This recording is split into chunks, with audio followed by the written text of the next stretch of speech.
일반 스포츠 경기는 금지되고 전투성이 강조되는 스포츠만 허용된다. 스포츠가 전쟁 홍보수단으로 전락한 것이다.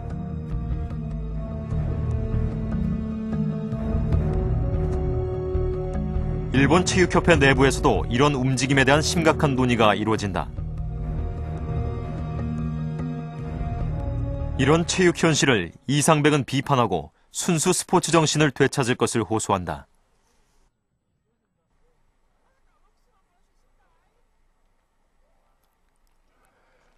중국 만주에서도 일본이 패권을 다툴 필요는 없고 이런 일을 할 의의도 없으므로 누구나 자유롭게 참가하는 경기가 됐으면 한다.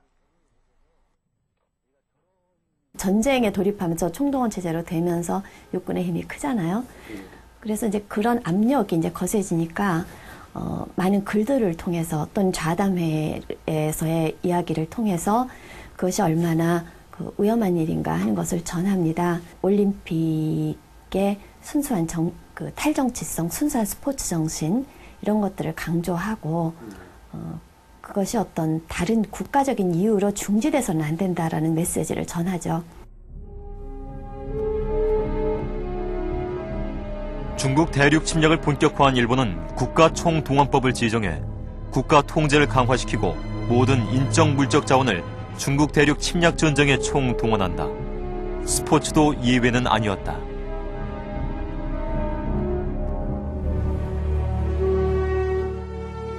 (1939년) 이상백은 일본 체육계의 임원직을 모두 버리고 와세다 대학 특별연구원 자격으로 북경으로 떠난다.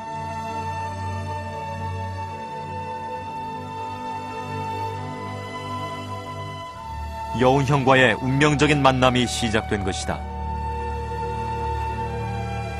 그렇죠. 네. 여기 이상백 선생님 언급이 돼 있나요? 그러면 어떤 부분에 나왔나요? 중지는 상해 정도를 얘기하는 거겠죠. 여운형의 독립투쟁사를 적은 전기에는 북경에서의 이상백의 활동을 자세하게 적고 있다.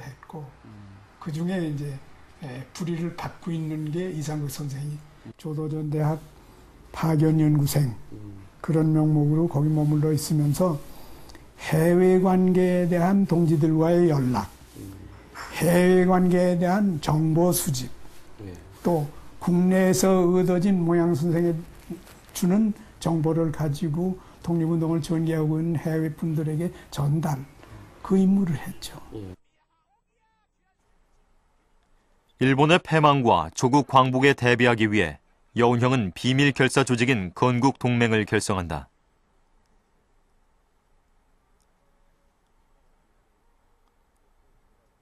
건국동맹의 핵심 조직원 중에 한 사람이 바로 이상백이다.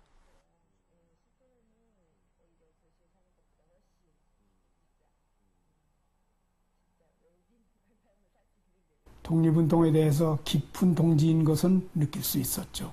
그렇지 않고는 밤새 가면서 같이 자면서 얘기한다니 그런 일은 좀처럼 있을 수 없으니까. 몽양과 굉장히 가까이 지나면서 소위 요즘 말하면 코드가 서로 통했던 것 같습니다.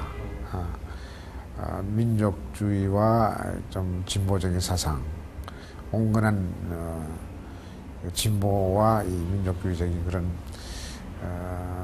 뜻이 통해서 또 몽양도 그 체육에 대한 관심이 많고 해서 아마 두 분이 힘이 코드가 맞기 때문에 정치와 스포츠에 대한 열망 이것을 함께하면서 어떤 조국의 그 발전과 번영에 헌신할 생각을 가졌는데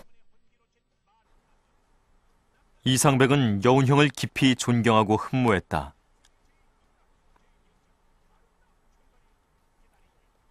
여운형은 만능 스포츠맨이다.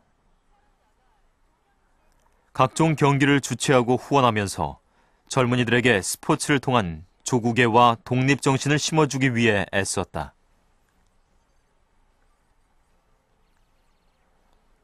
어쩌면 그것은 이상백이 스포츠를 통해 구현하고자 했던 꿈인지도 모른다. 그의 민족의식은 일본 유학 시절 그의 학문 연구에도 드러난다.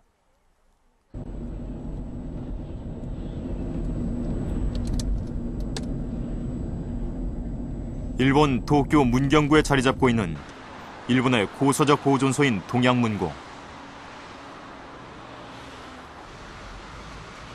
이곳은 일제시대 중국, 만주, 조선 등지의 고수적들을 입수해 연구 보존했던 곳이다.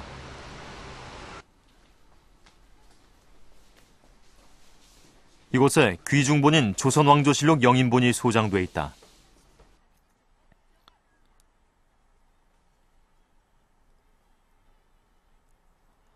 조선시대의 정치, 사회, 문화 등 모든 분야를 알 수 있는 조선왕조실록은 당시 일반인에게는 비공개 자료다.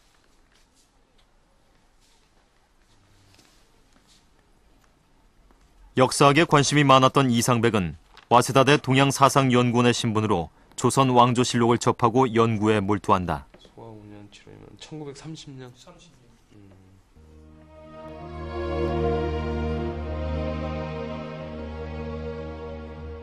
당시 연구한 이상백의 논문은 와세다 대학교 동양사상연구소 논문집에 실린다.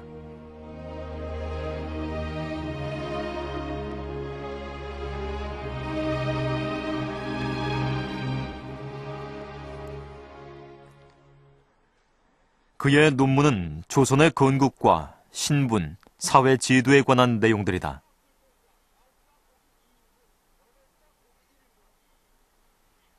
이조의 건국과 조선시대의 사회학적 연구 성과를 담은 그의 논문은 당시 일본 학자들의 식민사관을 정면으로 부정하고 뒤엎는 작업이었다. 이상백 선생은 이조 건국의 연구라고 나중에 편집된 책의 여러 가지 논문에서 이 모두가 일제시대 때 발간된 것인데 이 논문들에서 그렇지 않다.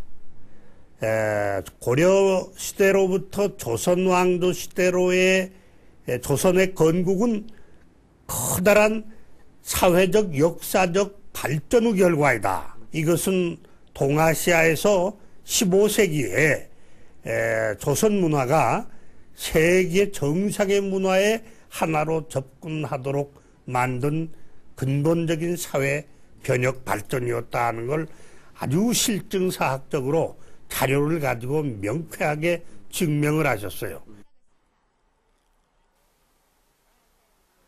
이상백은 훈민정음의 원본을 해설하고 한글의 기원을 밝히는 논문도 발표한다.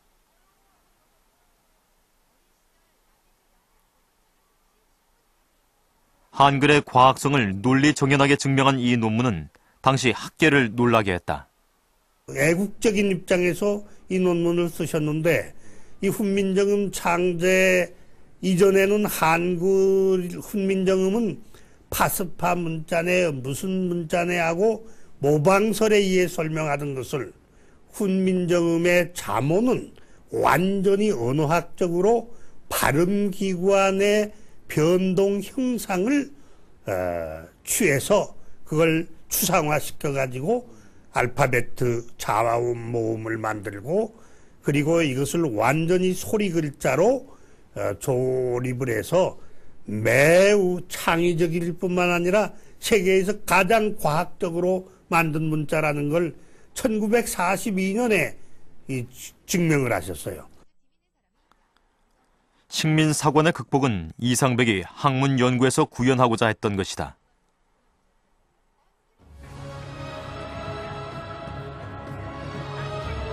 (1945년 8월 15일) 일본의 항복선언으로 광복을 맞이한다. 거리로